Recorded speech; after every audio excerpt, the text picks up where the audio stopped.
All right, I'm going to talk to you about Oscar Wilde. His famous book is The Picture of Dorian Gray. And the most important part of that book, at least the most memorable part of it for me, is the preface. And this is how it goes. The artist is the creator of beautiful things. To reveal art and conceal the artist is art's aim. The critic is he who can translate into another manner or another material his impression of beautiful things. The highest, as the lowest form of criticism, is a mode of autobiography. Those who find ugly meanings in beautiful things are corrupt without being charming. This is a fault. Those who find beautiful meanings in beautiful things are the cultivated. For these there is hope. They are the elect to whom beautiful things mean only beauty. I'm going to stop there. It goes on a little bit more, and it's worth reading, but I have to stop here because I'm going to bring up something here. Because he talks about those who find beautiful meanings in beautiful things, and he talks about those who find ugly meanings in beautiful things. But he skipped a part. He skipped the part about those who find ugly meanings in ugly things. And he skipped those who find beautiful meanings in ugly things.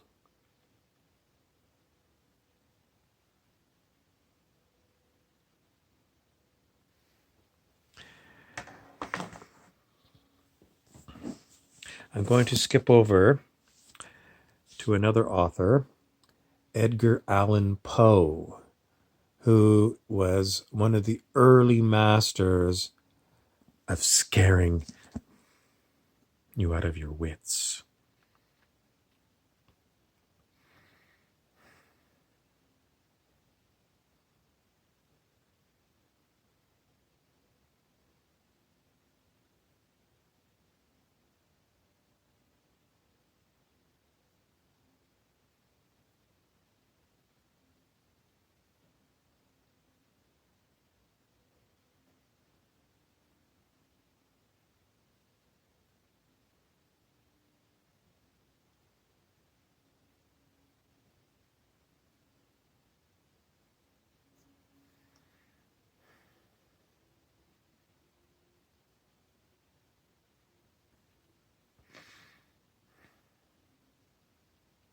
I'm going to leave it with you to try and sort that out. And then I'm going to finish off the end of the preface. He says, this is back with Oscar Wilde from the Picture of Dorian Gray preface. There is no such thing as a moral or an immoral book. Books are well written or badly written. That is all. This is a strange line. There is no such thing. Oh, I'm sorry. That was the previous one. This is the strange one. The 19th century dislike of realism is the rage of Caliban, seeing his own face in a glass.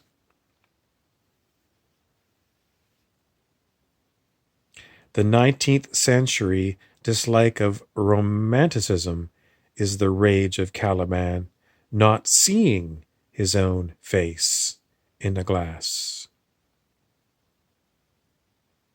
Then he goes on and on.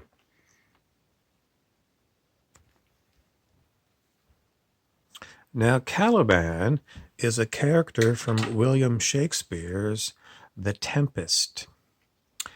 And we're told he was the bastard son of a witch and the devil.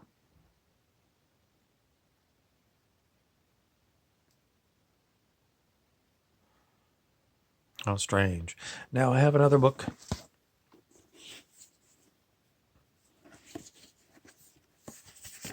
And this one is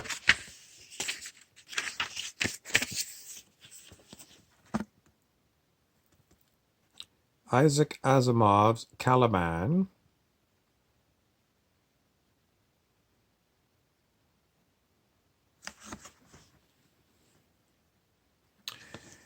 And this is a story about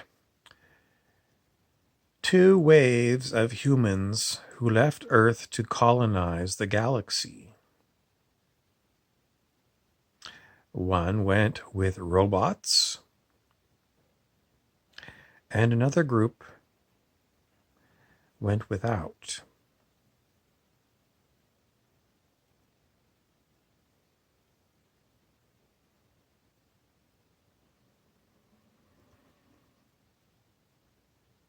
If you've been watching the new Star Trek called Picard, the theme of robots is prominent. The robots are very advanced, so much so that they don't seem like tin can toasters like we saw in the original Battlestar Galactica. They're more like the new androids on Battlestar Galactica that appear to be human. And in Picard, it's the same thing. These androids look human. This theme of robots that look identical to humans was also brought up in the Harrison Ford movie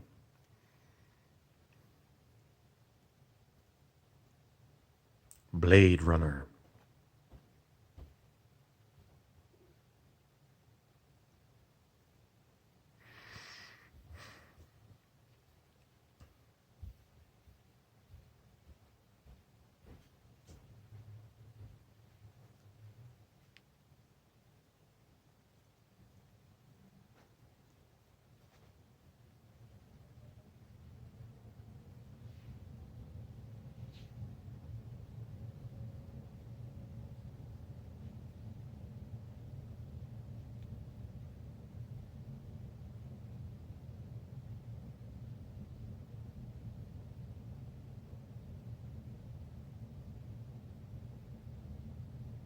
I'm not going to give you a book report on this story from this book.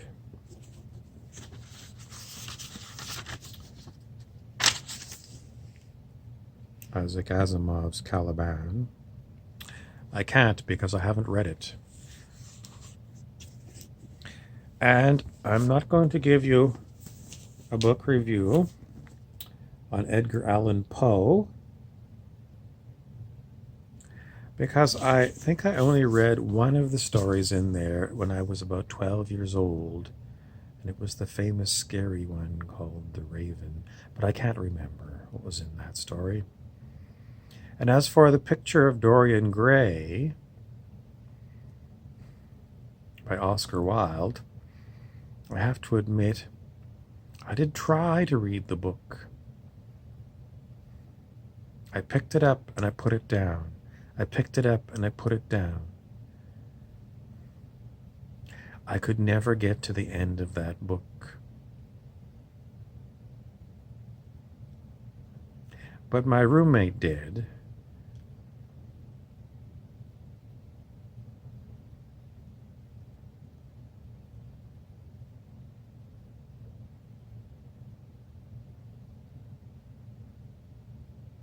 Maybe you can get to the end of The Picture of Dorian Gray.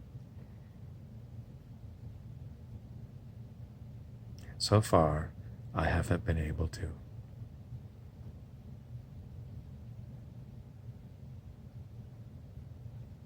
while you're in quarantine, you might like to find some of these books.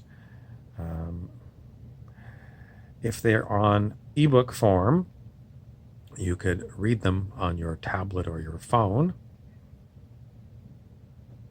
In my city, the library is closed.